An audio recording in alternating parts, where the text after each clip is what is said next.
नमस्कार। ज्योतिष और जीवन चक्र में आप सभी का हार्दिक स्वागत, अभिनंदन है। माता रानी भगवती शीतलाई करवा के आप लोग सब प्रसन्न होंगे, स्वस्थ होंगे और हमेशा माता रानी की कृपा आप सब पर बने रहें, अपने इष्ट देवता की कृपा बने रहे, इसी कामना के साथ में गुरुदेव से आज्ञा पाकर आज आप लोगों के बीच में धन प्राप्ति का और भगवती लक्ष्मी जी का आशीर्वाद, उनकी कृपा पाने का एक सरल उपाय निवेदन करना चाह रहा हूँ। आज के दौर में धन के बिना कोई कार्य नहीं चलता।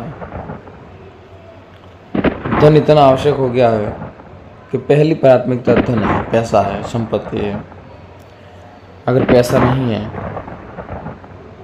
तो आज की स्थिति में जीना उस मीडियम स्तर का यानी कि मध्यम स्तर का जीना भी मुश्किल हो जाता है।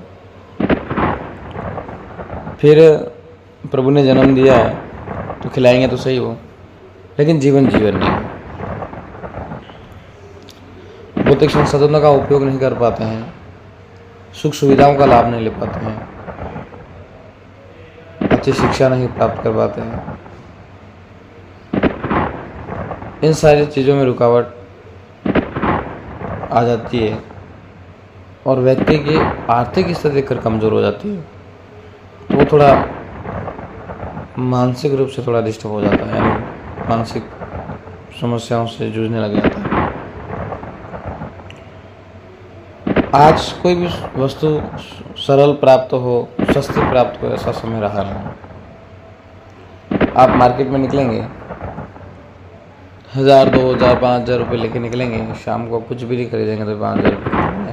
क्यों? क्योंकि मार्केट का माहौल ही ऐसा होता है, या फिर कुछ न कुछ हम उस क्षेत्र में घूमते हैं तो कुछ न कुछ लेने का मन कर ही जाता है।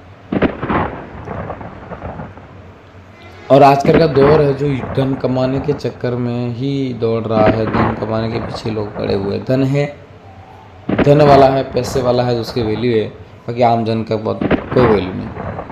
ऐसा मैं देखता हूँ और आप लोग जानते भी हैं, आप लोग भी देखते हैं। हमें ज़्यादा नहीं मिले, कुछ नहीं मिले तो कोई बात नहीं, लेकिन हमारा घर चल सके शांति से। दुआ है ना, साई इतना दीजिए जामे कुटुंब समाए, मैं भी भूखा ना रहूं और साधु भी भूखा न जाए। इतना तो दे दीजिए मुझे किसी के पास में मांगने की ज़रूरत ना पड़े। मुझे कभी इमरजेंसी में 1 लाख रुपए की या 2 लाख रुपए की जरूरत पड़ जाए तो फिर मैं अपने अकाउंट से निकाल सकूँ, मुझे किसी के पास में मांगने की आवश्यकता नहीं पड़े। इतना दे दीजिए। और ये कौन दे सकता है? माँ लक्ष्मी। और माँ लक्ष्मी को प्रसन्न करने का सबसे आसान तरीका भगवान नारायण। भगवान नारायण को आपने अगर प्रसन्न कर लिया, उनको खुश कर लिया, या उनकी कृपा आप पर हो गई, तो लक्ष्मी जी की कृपा सत हो जाएगी। या लक्ष्मी जी का नाम लेते ही लक्ष्मी जी को याद आएगी। आपको उनको विशेष साधना करने की इतनी आवश्यकता नहीं। कोई बड़े कर्ज में है या बहुत सारी समस्या हैं और कर्ज में डूब गया है, तो फिर आप लक्ष्मी साधना करिए, कनक दादा स्तोत्र करिए, लक्ष्मी जी के बहुत सारे विधान हैं उनको करिए। परंतु एक सरल निवेदन आप करना चाह रहा आपके बीच में, वो है विष्णु सहस्त्र नाम का पाठ। विष्णु सहस्त्र नाम के पाठ करने से आपके घर में समृद्धि बढ़ती है और भगवान नारायण के मंत्रों का जाप उच्चारण करने से, उनकी स्तुति करने से लक्ष्मी जी स्वतः ही आपके घर में निवास करने लगती है। जहाँ नारायण का गुणगान होता हो वहाँ लक्ष्मी जी को बुलाने की आवश्यकता नहीं, उनको निवेदन करने की आवश्यकता नहीं, और स्वतः ही उस घर पर कृपा कर देती है। क्योंकि भगवान विष्णु नारायण उनके पतिदेव हैं, और जिस स्त्री के पतिदेव की वहाँ तारीफ होती है, उनके गुणगान होते हो, उनकी पूजा होती है, उनका सम्मान होते हो, वहाँ वो पत्नी नहीं जाए और वहाँ प्रसन्न नहीं हो, ऐसा हो नहीं सकता। और आप जानते हो, किसी भी व्यक्ति को कभी भी आप प्रसन्न देखेंगे और वो प्रसन्न होगा तो आप जो भी मांगेंगे वो आपको अर्पित कर देगा। क्यों? क्योंकि वो प्रसन्न है। और प्रसन्नता में सब कुछ मांगा जा सकता है, प्राप्त किया जा सकता है। अगर वही चीज़ आप किसी को क्रोधित रूप में या गुस्से से या अनावश्यक किसी तरीके से मांगे तो नहीं देगा। प्रसन्नता सबसे मूल रूप धन है। तो लक्ष्मी स्वतः ही प्रसन्न होकर के वहाँ आपके घर में निवास करने लगी, आपके घर में आर्थिक स्थिति मजबूत हो जाएगी। आइए विष्णु सहस्त्र को कैसे करना अपन जानते हैं। किसी भी शुक्ल पक्ष के बृहस्पतिवार से प्रारंभ कर दें और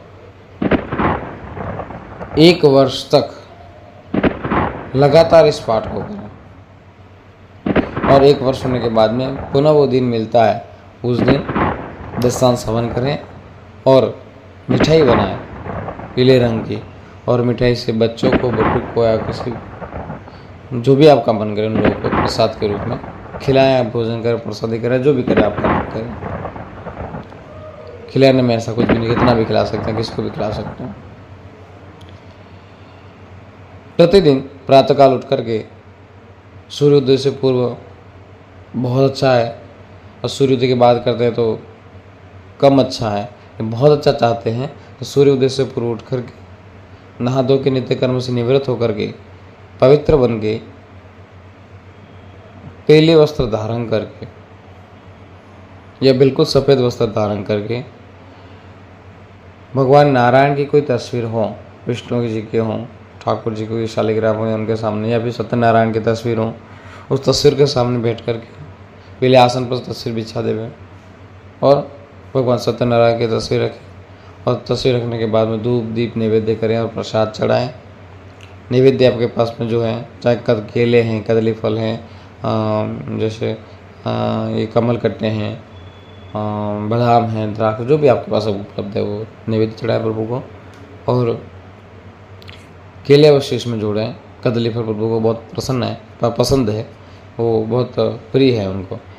कदली फल ले लें और भगवान को धूप जलाते हुए प्रतिदिन 1, 3, 5 और 11 आपकी जैसी स्वेच्छा हो, जिसका आपके पास में समय उपलब्ध हो, आप विष्णु सहस्त्र नाम के पाठ का, स्तोत्र का पाठ करिए और फिर भगवान नारायण से प्रार्थना करिए, भगवान मेरी जो आर्थिक स्थिति आप जानते हैं इसे मजबूत करिए और मुझ पर भगवती लक्ष्मी की कृपा हो और आपकी कृपा हो, ऐसे प्रार्थना। प्रीति अर्थे सदैव आमजन को साधना में इस बात का विशेष ध्यान रखना है, प्रीति अर्थे बोलना है।